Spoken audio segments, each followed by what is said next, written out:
Sejam bem-vindos!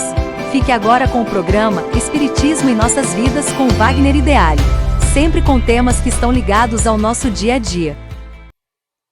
Olá pessoal, vamos a mais um programa Espiritismo em Nossas Vidas.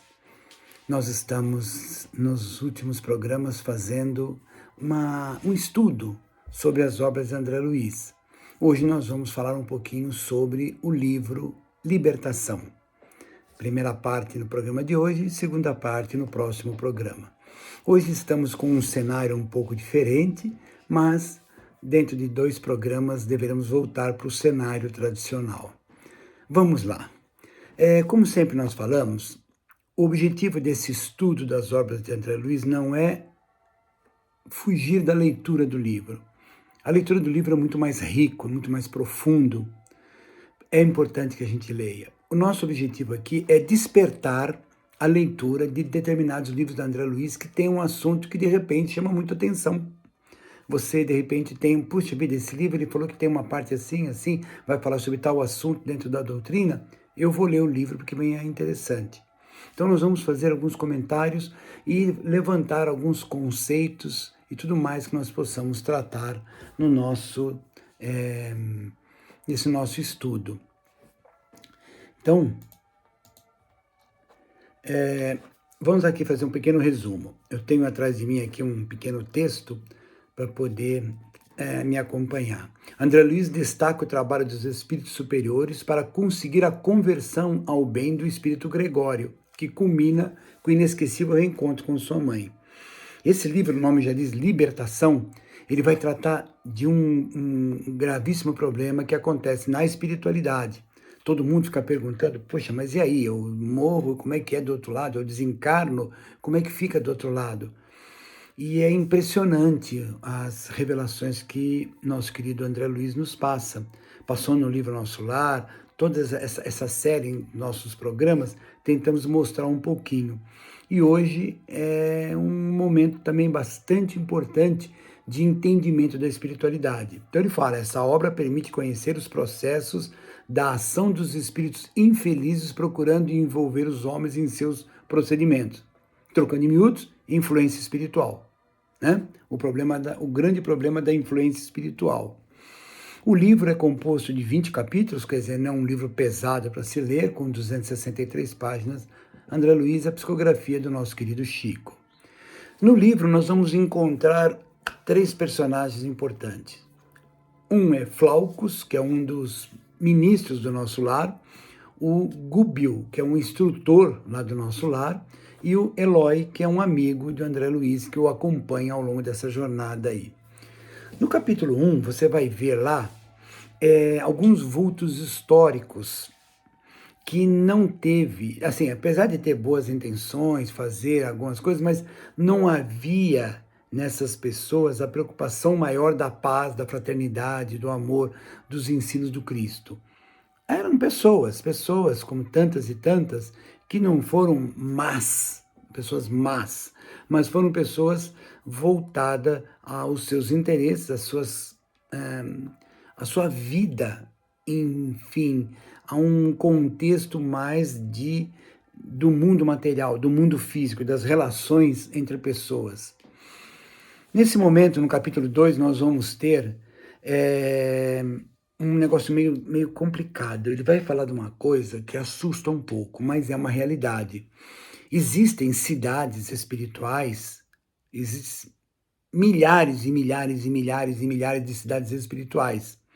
Então, quando você vê, por exemplo, só o nosso Brasil, em cima de cada capital há uma cidade espiritual, no interior, em vários lugares, cidades, algumas especializadas em reencarnação, especializada no estudo, especializada no trabalho de assistência a determinados tipos de problemas aqui da Terra. Então, muitas cidades têm uma especialização, mas o dinamismo do mundo espiritual chega a ser muito maior do que o dinamismo do mundo físico. Mas isso, se você for falar para certas pessoas, será motivo de chacota, será motivo de riso, porque cadê? Onde é que está a comprovação disso? Esse que é o grande, vamos dizer assim, o grande desafio de todos nós, é entender esse conceito, entender toda essa estrutura que existe do outro lado da vida. Ah, mas não existe outra vida. Existe. Não é possível você ter uma vida, ter filhos, ter teu emprego, teu trabalho, você organizou, você montou uma empresa, você fez uma série de coisas.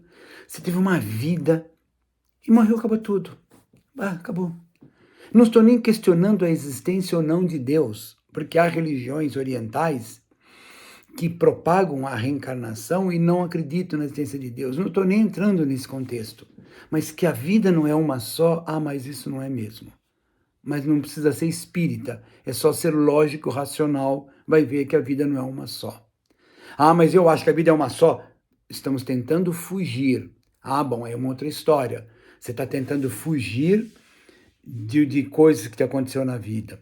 Por que eu estou falando isso?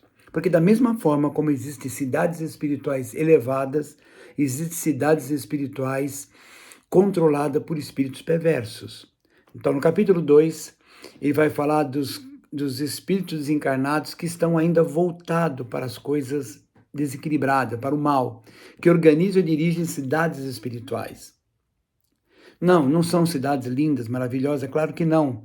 São refúgios para aquela pessoa que teve uma vida e essa vida não foi pautada em momento algum em situações construtivas. Então, todas aquelas mágoas, todas aquele ódio, todos aqueles sentimentos pequenos que ficam dentro de nós, quando nós desencarnarmos, sinto em dizer, mas nós vamos ser igualzinho nós somos hoje. Não muda nada, o que muda é apenas a vestimenta física.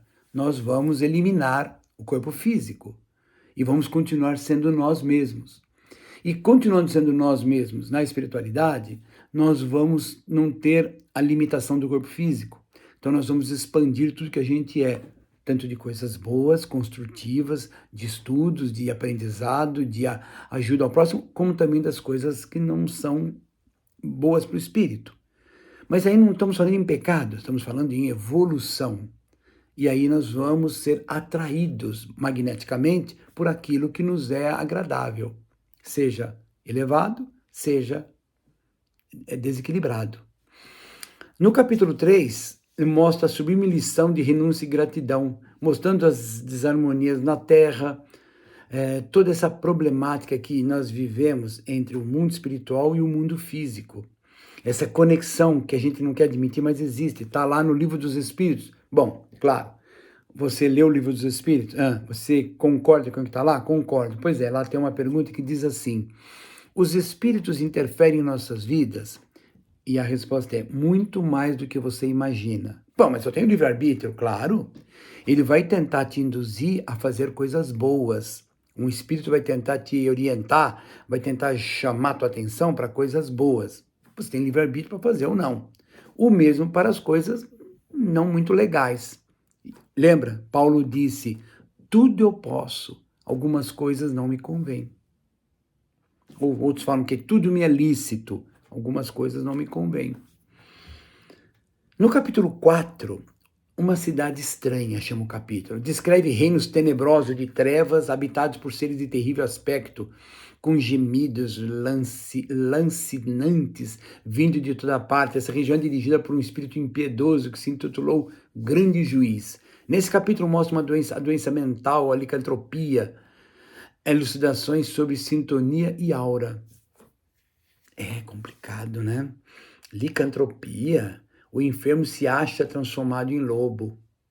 Há espíritos que eles estão com essa envergadura dentro do seu pensamento. Então, não é muito difícil pensar nisso. Imagine uma pessoa que teve uma vida voltada às coisas construtivas, teve uma vida voltada a ajudar o próximo, a se ajudar, a fazer o bem para si, a trabalhar, a estudar, a aprender, a fazer as mudanças necessárias dentro do seu ser. Essa pessoa, quando desencarnar, evidentemente que ela não vai estar ligada a energias deletéricas, pesadas.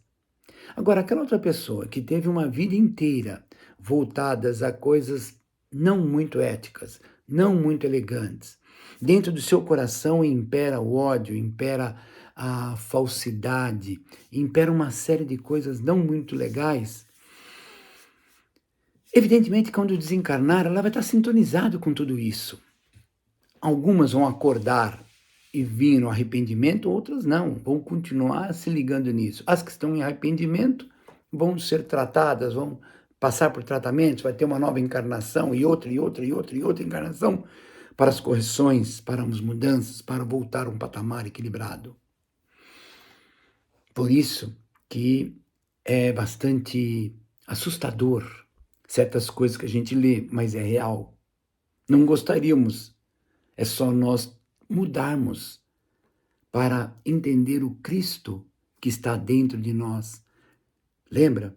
Estava escrito, Jesus disse, eu não sei se eu estou no Pai ou o Pai está em mim, de tanta ligação que ele tem com Deus. Você lembra quando Paulo diz, eu não sei se eu estou no Cristo ou o Cristo está em mim? Ele criou dentro dele o reino de Deus.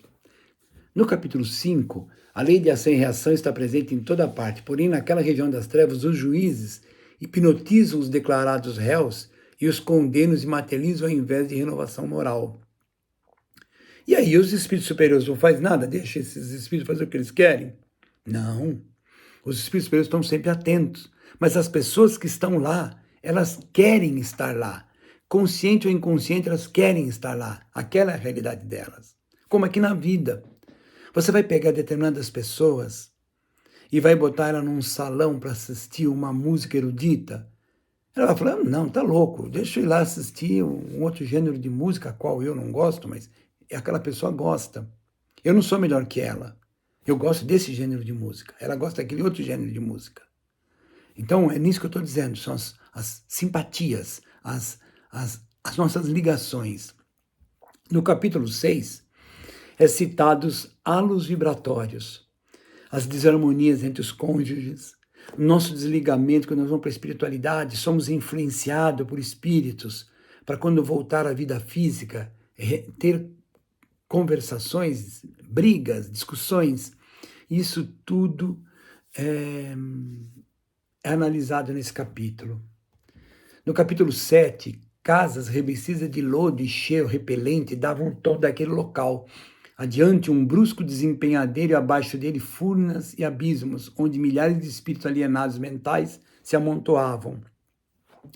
Nossa, mas é aquilo que a Igreja Católica colocava como o inferno. Pois é, mas aqueles espíritos estão lá por um período. Quanto? 1 ano, 2 anos, 10 anos? 1 século? 20 séculos? Depende de cada um. Depende de nós. E único exclusivamente de nós saímos fora de um determinado tipo de comportamento preso e ir para coisas melhores. Inesperada intersecção. Nesse capítulo, o bondoso instrutor espiritual dialoga com o espírito que se aclamou grande juiz. Então, é que esse grande juiz tem um debate muito forte com esse instrutor, porque ele se acha o dono da verdade, e ele domina um grupo muito grande de espíritos. Então, no livro, ao longo dos capítulos, vai se trabalhando isso. No capítulo 9, nós vamos ver os perseguidores invisíveis. Gúbio, André Luiz e o companheiro Eloy integram-se na equipe do poderoso juiz, com o fito de auxiliar a citada vítima de tão cruel obsessão. Olha só, esse espírito, esse grande juiz, deve ser um espírito muito inteligente, um espírito muito culto, mas que tinha para si, eu sou o grande juiz, eu determino, você na terra fez isso, isso, isso, então agora aqui você vai ser condenado, você vai ficar comigo aqui. E quem tinha esse desequilíbrio na terra, está com o profundo da sua psique, num complexo de culpa extremamente gigante, com um sentimento de culpa muito grande, e não consegue, porque ele se vê na realidade espiritual, ele se vê que, puxa vida, aquilo tudo não foi legal, então ele está com um sentimento de culpa que cobre ele inteiro. É óbvio que ele vai se curvar ao que esse grande juiz manda. E aí o André Luiz se junta com ele, juntamente, para tentar entender essa coisa toda. E aí ele vai falar os vampiros espirituais, ele vai explicar também as imagens religiosas que tem nas igrejas, o halo vital, a fluidificação das hóstias. Lembra que a gente tem a fluidificação da água? Pois é, num contexto religioso lá da igreja, aquilo tudo existe energias positivas, construtivas, que acontecem lá dentro, que tem que ser respeitado, e ele fala um pouco sobre isso. No capítulo 10, que nós encerramos esse nosso programa e continua no próximo, essa análise do livro Libertação, a origem de uma vingança é detalhada, né? Nesse momento aqui, o apoio espiritual de médicos, na espiritualidade é confirmada, estuda totalmente a perturbação que uma família recebe de determinadas entidades. Às vezes na família existe um ser que está com um problema de obsessão, mas todos na família são influenciados.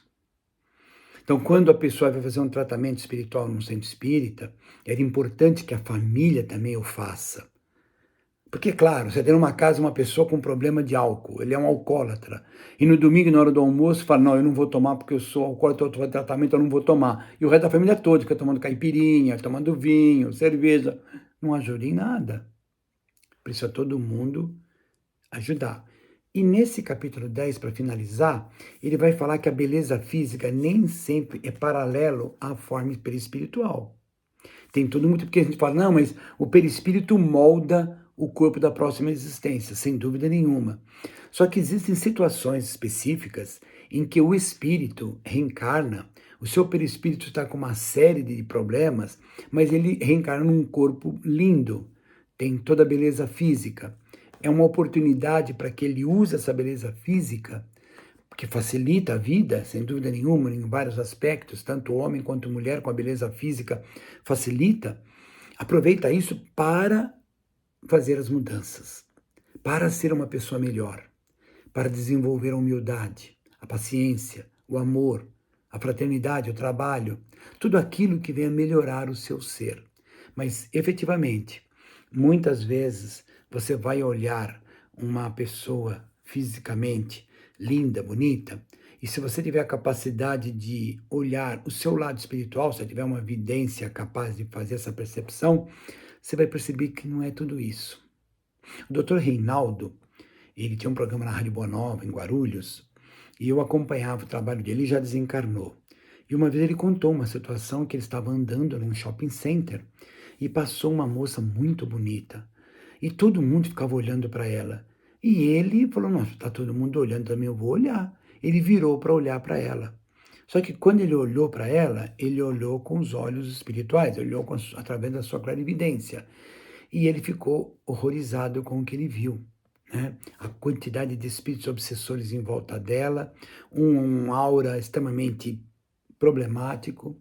Então isso é algo que é preocupante. E ele vai citar nesse capítulo 10 um pouco sobre essa problemática. E, finalizando, uma frase de André Luiz que diz, o estude sempre. A renovação das ideias favorece a evolução do espírito. E é isso aí, pessoal. Espero todos no nosso próximo encontro para a segunda parte do livro Libertação do nosso querido André Luiz. Até lá, pessoal.